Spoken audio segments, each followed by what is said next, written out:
Dans cette partie, on va parler de la zone de production. Comme toujours, on commence par les principes, on parle de la zone de production, validation et on termine par un résumé. Donc, les opérations de production suivent des instructions et des procédures qui respectent les principes de BPF. On a déjà fait ça.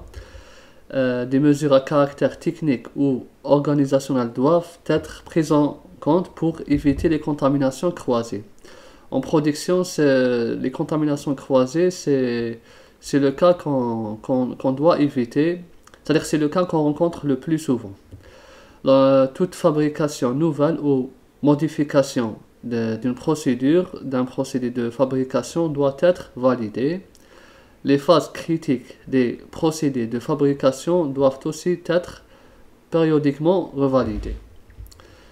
On parle un peu de la zone de production. La production doit être menée et surveillée par des personnes compétentes parce que la production c'est un secteur c'est-à-dire, qui est très sensible. Il n'accepte pas les erreurs. Si on fait une erreur sur un lot c'est-à-dire de milliers de boîtes qui contient un très grand nombre de boîtes, on ne peut pas se permettre de jeter tout un lot. Donc ça ne pardonne pas. Les produits finis sont mis en quarantaine juste après leur fabrication et jusqu'à leur libération. Donc vous avez, après la production du produit fini, ce produit fini va être en zone de quarantaine. Pourquoi il est là? Parce qu'il attend la réponse du contrôle qualité. Il doit être contrôlé des tests physico-chimiques plus des tests microbiaux. Une fois que les tests sont effectués, on peut libérer le lot. Si les tests sont mauvais, c'est-à-dire les tests on trouve une non-conformité dans le produit, alors le produit ne va pas être libéré, alors il y aura une investigation. Ensuite, à chaque étape de production, les produits doivent être protégés des contaminations microbiennes et autres. On a vu comment on fait pour éviter ça. Les matières premières, récipients, les matériels et les locaux utilisés sont étiquetés. Quand vous êtes dans une zone de production, tout ce que vous voyez c'est étiqueté. La porte d'un local est étiquetée. L'appareil qu'on utilise aussi, il possède une étiquette. Tout ce que vous voyez comme produit, comme matière première, tout est étiqueté. L'accès aux zones de fabrication doit être limité au personnel autorisé. La production, c'est pas n'importe qui peut y pénétrer. Surtout dans les salles de préparation de pesée, c'est uniquement les personnels de production. Sinon, il y a les préleveurs du contrôle qualité. Le contrôle qualité parce qu'il doit faire des tests continus, donc il peut y accéder aux zones de production. Bien sûr, en respectant les règles d'hygiène. Maintenant, pour la prévention contre les contaminations croisées. Il existe des techniques pour prévenir les contaminations croisées. Là, je pense qu'on a déjà parlé de la contamination croisée, mais je vais donner un autre exemple, parce que on trouve les contaminations croisées dans plusieurs cas. Par exemple, on a fait une production d'un médicament.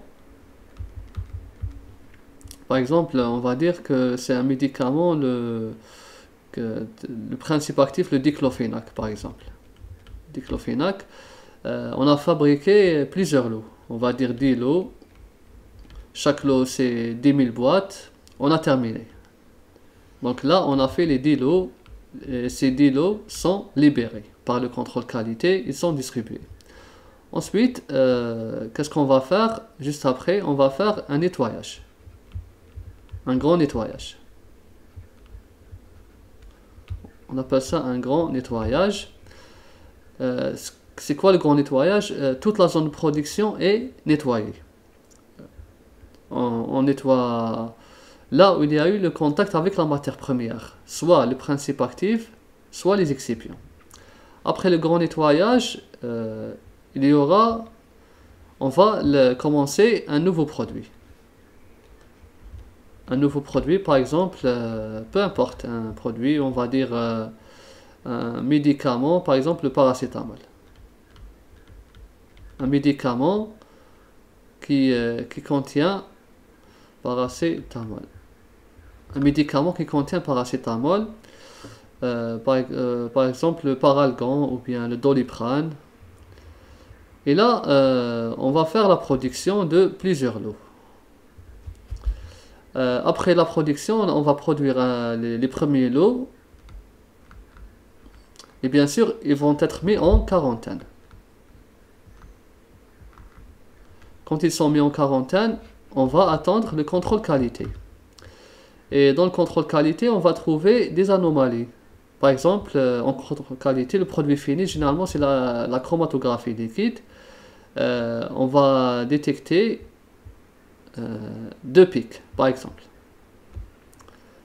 On a identifié le pic du paracétamol, on sait que c'est un paracétamol. Le deuxième pic, qui ne devait pas se trouver dans le produit fini, mais il se trouve. Et en plus, à une certaine teneur.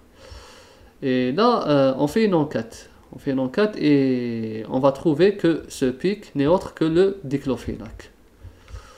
Et là, c'est une catastrophe. D'accord? Ça veut dire que la campagne précédente, celle qui faisait de la diclofenac, le nettoyage n'a pas été fait convenablement.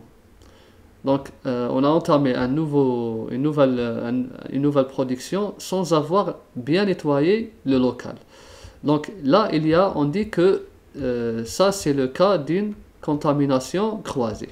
Là, c'est la contamination croisée. Donc, on a trouvé dans le lot présent des agents qui n'appartiennent pas à ce lot. Là, c'est juste un exemple parmi tant d'autres. Sinon, il y en a d'autres. On peut donner d'autres exemples, mais sinon là, on peut pour voir la gravité de la contamination croisée.